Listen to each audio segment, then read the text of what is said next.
All right, Geordie. So in the wake of Albo's double kill, double assassination of both the leader of the Greens Party and the leader of the Liberal Party, correct me if I'm wrong, but they have since found new leaders. Yes, they both have. Yeah. Last Tuesday, the Liberal Party decided to elect Susan Ley as their leader. Mm-hmm. She edged out the slightly more reactionary Angus Taylor with 29 to 25 votes. Yeah. And if you remember last week, we were talking a little bit about numerology and the number 9. Correct, I do remember that, yeah. Yeah, we were actually quoting a woman who's a numerologist and a psychic, and she was talking about how the number 9 would play a significant part in Susan's life, and that she had predicted good things to happen. Well, Susan won with 29 votes. Wow. Make of that what you will. You will. Well, so I was doing a bit of brief research into numerology before the pod. Yeah. I didn't want to get too deep into it. Yeah. However, it appears that it's not just about numbers, it's also about vibrational frequency. Okay. Do you think that Susan Ley has the appropriate vibrational frequency to lead a party like the Liberal Party? Potentially. Yeah. We'll have to wait and see. We'll have to wait and see, yeah.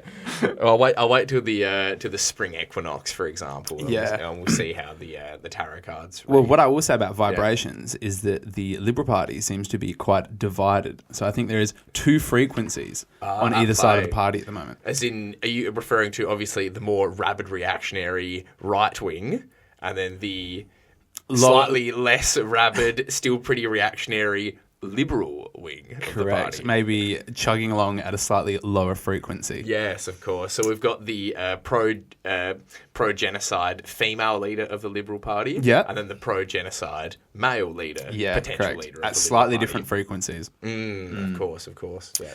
No, so the vote did show that the party is really factionally divided.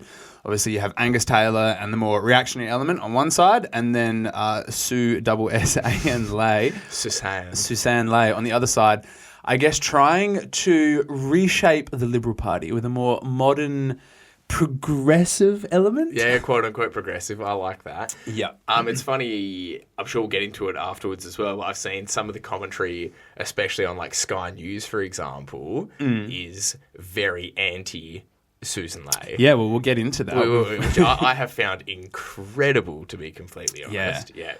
Look, it'll be interesting to see how long she lasts. Imagine the knives are being sharpened. Yeah. In the more reactionary side of the Liberal Party. Yeah, or the Ides of March, perhaps. So we'll made a couple of months, and then she shall be stabbed. The daggers shall come out. Yeah, shall come out. After she was elected, I'm pretty sure Andrew Hastings went on a podcast and talked about how he'd like to lead the Liberal Party at one point in the future. Yeah. Whether that future is 3 years, 3 weeks, or 3 days, we'll soon find out.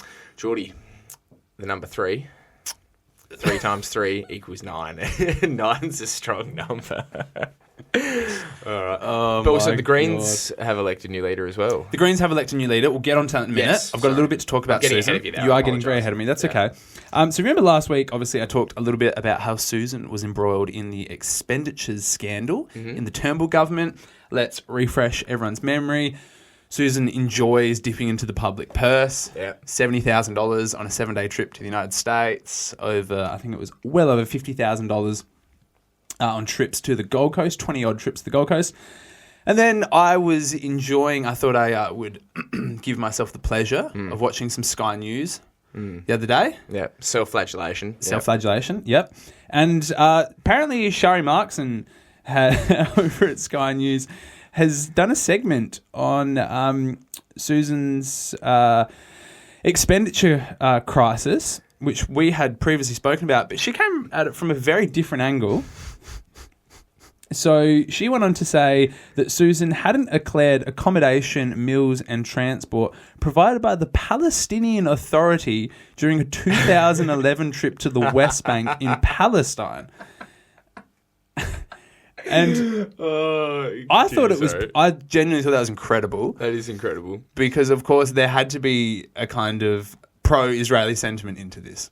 But I don't think Susan Ley is anti-Israel at all. Well, we're going to get onto that in a minute as well. Okay. So, Shari had this great segment, and this is what Shari had to say. Oh, here we go. An investigation has found the new Liberal leader, Susan Ley, failed to declare personal expenses paid by the anti-Semitic Palestinian Authority.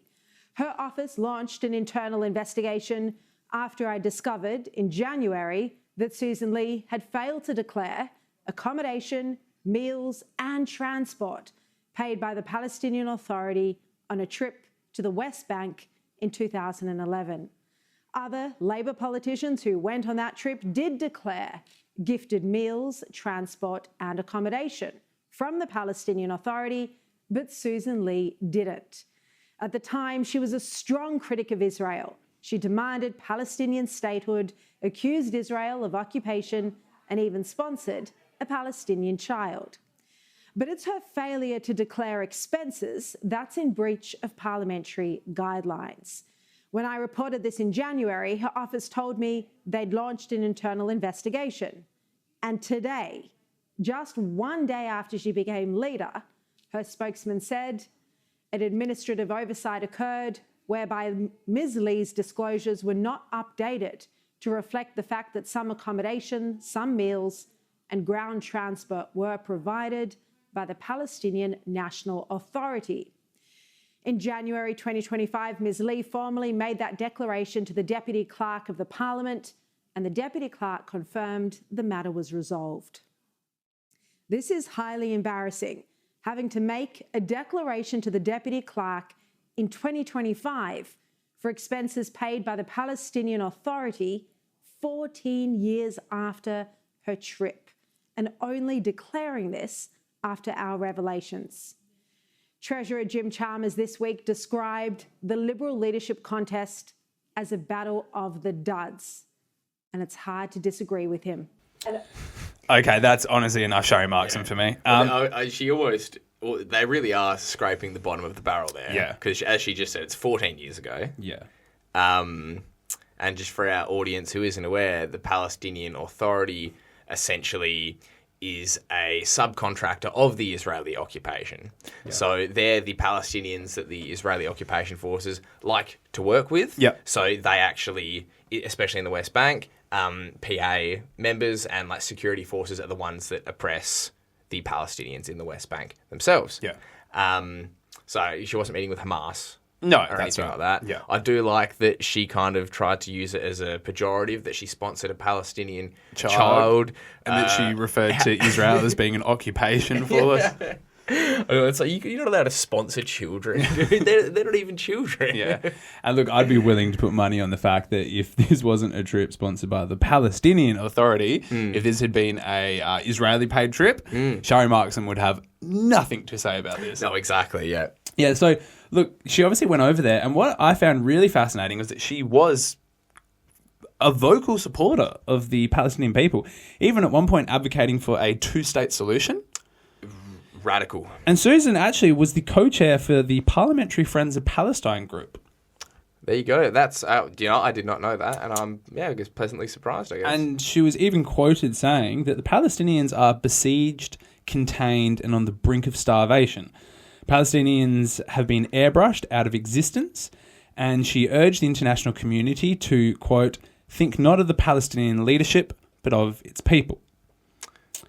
And look, I will go on here with some more quotes because I just found this really fascinating. While Israel has a right to defend itself from rocket attacks, a crushing economic embargo feeds fury and resentment both in Gaza and the West Bank.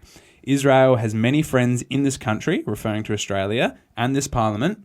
The Palestinians, by comparison, have few.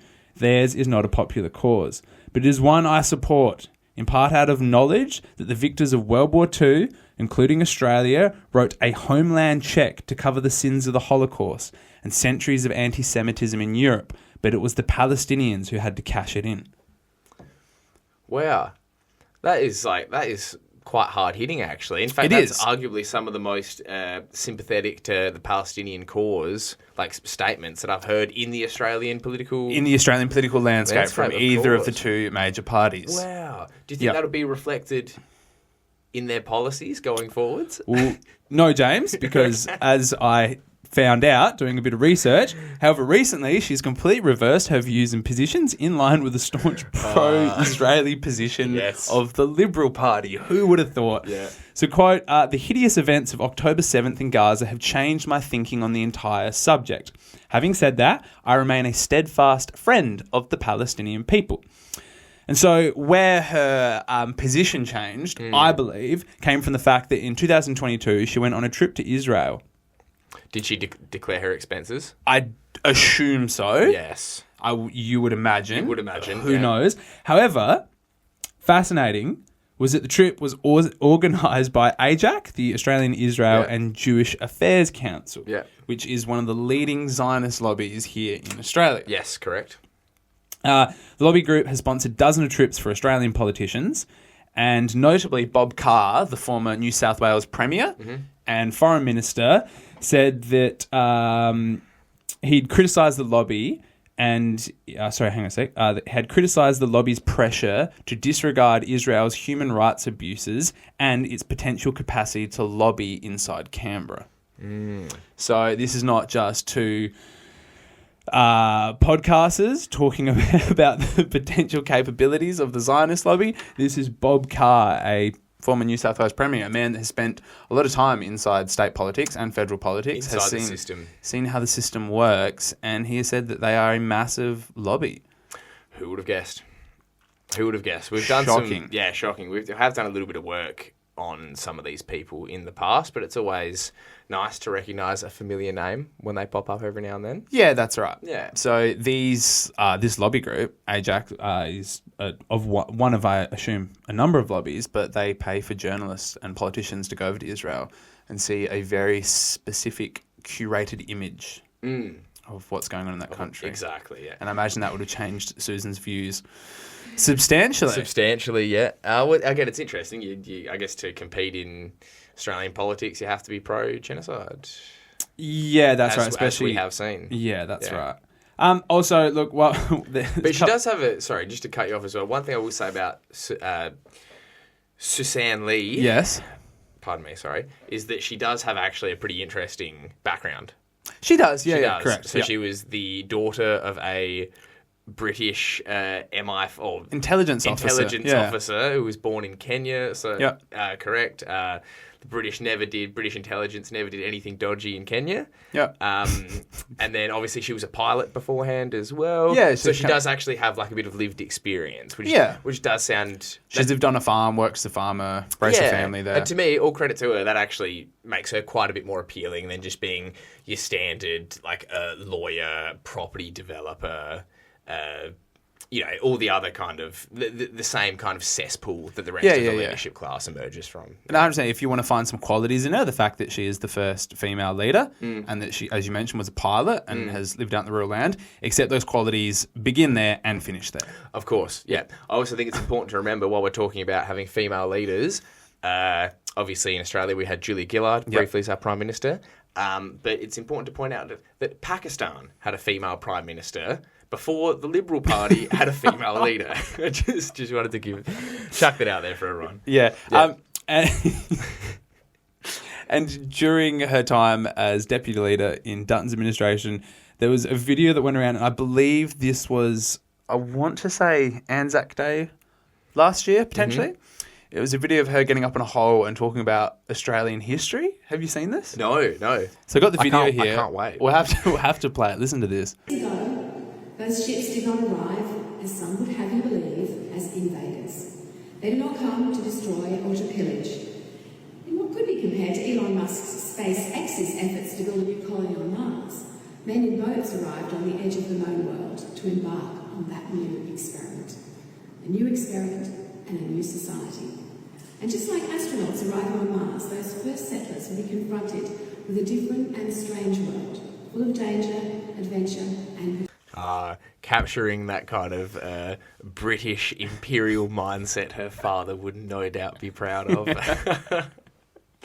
I just find, do you know what I hate about a lot of the political class in Australia, especially on the reactionary right and from the Liberal Party, is they have to sanitise and whitewash Australia's history to fit their narrative. Is that you can appreciate Australia's colonial history because it's really interesting. There is. And a lot of the figures from the colony, they're important people. Yeah. They built Australia to what it is today, but you don't have to sanitize it and paint this picture that's just not reality. Of course, and she didn't once mention there was not a single mention of the Indigenous population. No, of course not. Just a strange world full of Just a strange danger and world, excitement, yeah. you know. And they did not arrive as plunderers and pillagers. It's like, well, they did plunder and pillage and murdered. These are facts. Yeah. Like, come on. But again, you're right, because obviously, I mean, you don't have to, like, that's the history of it. Yeah, that's You right. know what I mean? You have to accept the history. Yeah, but yeah. At the end of the day. You Correct, don't, like you that's said, right. you don't have to sanitize it. Yeah. You can accept it and not endorse it.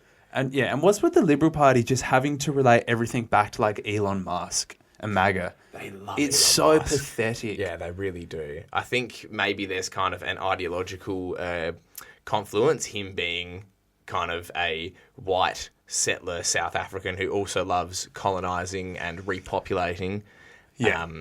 As we can see with his numerous infidelities, his dozens of children, and his kind of mission to, again, quote unquote, populate Mars. Yeah, I guess they also probably love that he's just absolutely rorting the US working class to increase Yeah. his personal wealth. Yeah. I think they probably strongly identify with that as well. You think so? Yeah. And just that entrepreneurial spirit, quote unquote, which is almost entirely funded by, again, the taxpayer. Yep. Yep. Speculative wealth.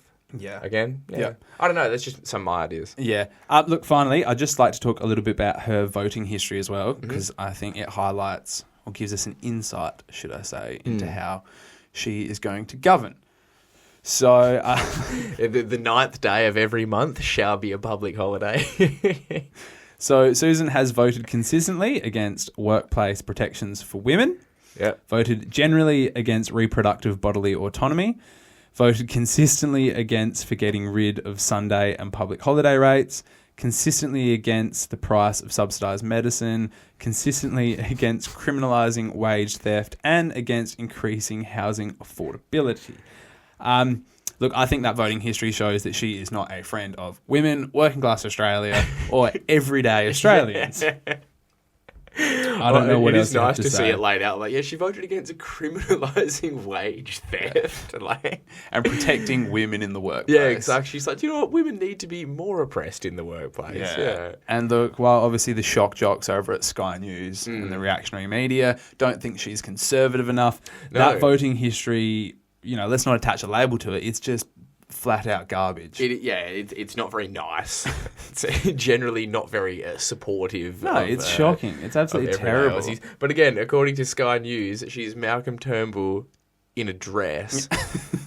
She's pulling the Liberal Party. According to Sky News, she's a communist. Yeah. She's a filthy communist, and she's a Bolshevik agitator pulling the Liberal Party to the left. Yeah. So no matter how reactionary you are, she's obviously not reactionary enough. That's right. Yeah. For the right wing, even when you're voting consistently against women's issues and working class protecting rights. workers. Yeah. Oh, amazing. Yeah. Yeah. Just how good. Shifting to the other side of politics. I'm assuming you're talking about the real dirty Bolsheviks in Australia, the Green Party, correct? Yeah, that's right, James. Yeah. That's right. They have a new leader. They elected Larissa Waters, who is a senator from Queensland, notably a environmental lawyer by trade. That's good.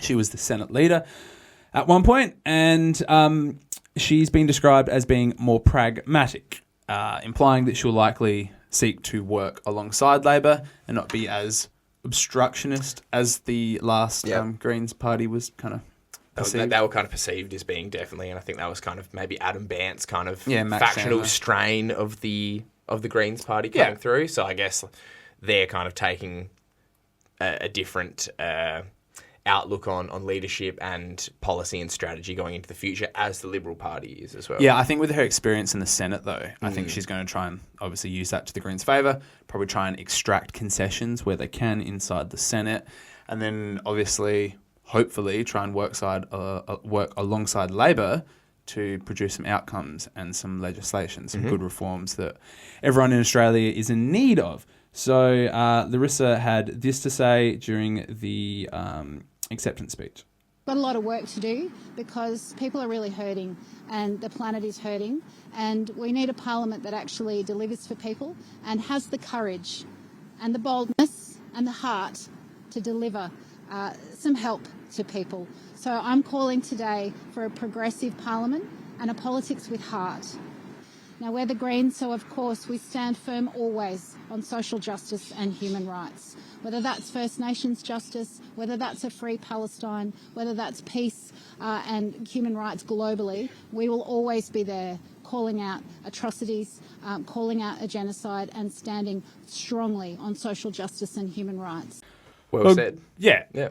Make of that, what you will. But however, the fact that she says that the Greens will continue to champion the rights of Palestinians and call out a genocide is, I think, a good thing. A good thing, definitely. Yeah. I think, interestingly enough, I'm not going to lie, just visually looking at her and listening to her talk, I actually find her more appealing than Adam Bandt. To be completely honest, I didn't find Adam Bandt a very charismatic. Like, he was intelligent. He was very well spoken. Yeah. But I also found him a little bit too corporate. Well, not necessarily corporate, but to me, he always had a kind of quite a button down kind of aesthetic about him. Whereas I find Larissa a little bit more human. Yeah, I think there was a poll done at one point. This may have been last year. I think a third of all Greens voters didn't know who the leader of the party was. Really? Yeah. Oh, wow. Which, look, I can imagine that would go across the entire political spectrum, let's be honest. But I guess if you're voting for the Greens and you're a bit younger, I guess it's, people would assume that they would know who they're voting for and the leader of the party. So hopefully Larissa Waters can make an impact on the party. Yep. He'll be the leader that it needs. And as she said, to kind of push for a progressive parliament. Yeah, well, again, Left Hook Media, I'm completely in support of that. And if we can get some more positive outcomes that benefit the vast majority of Australians, and even if they can, for example, this is what they always say, their strategy is, whether they actually have implemented it or not in the recent past is a different matter, but they can actually kind of pull the Labor Party a little bit more to the left. Yeah. I think that could be something very positive. Yeah, definitely. And I just hope they also keep pushing for more environmental protections, which, being the Greens, you would assume so. Correct, yes. Definitely, I hope that becomes more prominent over the next few years as Australia is facing so many environmental crises across the board. Absolutely, that are not talked about enough. Yeah, and we are on the front line for climate change as well. Yeah, we have the capability to do it. Yes. And we have the political know-how to do it as well. And we have the skills and the resources to do so. So there's really no excuse not to. In fact, while we're talking about this, a friend of the show sent me an article last week which was talking about the mutton bird population. So give me 1 second. So the article was highlighting the plastic pollution of the mutton birds found on Lord Howe Island off the east coast of Australia. And the reason I thought this would play well into this segment is because the Greens senator from Tasmania, Peter Wilson, went there with a group of scientists who he's friends with. And the findings from this article I found really horrifying. They're things that you would assume so. Obviously, plastic pollution is destroying our ecosystem. They're being found in people's bodies now. Yep. In developing fetuses, they're now finding microplastics in all our food, everything. It's well understood. But it's especially for me, is when you see the effect of plastic pollution or pollution in general on animals. Because it's us as human beings that are causing the pollution. And when that affects bird life, marine life, and animals, I find it hits really different. I find it very hard to deal with. No, absolutely. And I think, obviously, as humans, we produce plastic and we use it in our day-to-day life. Like, it's something that we handle as a material. Whereas, again, when you see animals who are completely separate from that entire process, they're the ones being affected by it. But, they find like a dead albatross on a rock and they cut its tummy open and it's just full of bottle caps, for example. You just think, and look, I'd like to bring this up, obviously, because it's relevant to the Greens. There was a Green senator who went over to the island, and this is in Australia. This is a little coastal island off the east coast, and it's a beautiful island. It has a beautiful coastline, and these findings usually you would associate with a country, like maybe a developing country, et cetera, or a coastline that's really polluted, for example. You wouldn't expect to find what's happening to these birds in what is seemingly a pristine environment. Yep. So the Green Senator, Wish Wilson, went along with a friend who's a scientist, and that woman's name is Dr. Jen Lavers. And she's been studying the mutton bird on the island for, I think, over a decade now, about 15 years. And some of her studies and the findings of after they've dissected the birds are just like truly horrifying and horrible. So one of the birds they observed had consumed so much plastic that a fifth of its body weight was plastic. Ooh. There's so much plastic in some of the birds, you can feel it on the outside of the bird while it's still alive. And you can hear the plastic crunching around inside its stomach. Ugh. So when the senator, so Wish Wilson actually went there with the team, and he actually was taking care of some of the birds or feeding it, and they were flushing the stomach contents out of these birds. And in one of the stomachs, after flushing it, they found a syringe cap, a cigarette butt, a screw cap from a piece of furniture, and large pieces of plastic. The plastic found in the birds had been increasing over the years, and when Dr. Lavers first visited the island, she found 3/4 of the birds had about 10 pieces of plastic in them. This increased to about 50 over the years, and recently she has been finding anywhere from 400 to 700 pieces of plastic in each bird's stomach. Oh, goodness. And I guess if those are birds on a small, sparsely inhabited outlying island off the coast of Australia, Yes. what's the condition of the wildlife, in more built up, suburban, urban, metropolitan areas, for example? That's right. It's not good to think about. Yeah, and in the article, the Green Senator, he spoke about how we need to do, obviously, a lot more with not just recycling, but actually how plastic is used in the production. So he is championing, and he's actually found a supporter in the Nationals, who they both now calling for legislation in Australia to ensure that inside production more plastic is actually being used, so recycled plastic. Yeah. So opposed to just trying to deal with the issue after it's been produced, actually saying, well, no, inside we need to change how we're producing things. We need to use more recycled plastic in the first place and cut down on it in general. Yeah, absolutely. That's an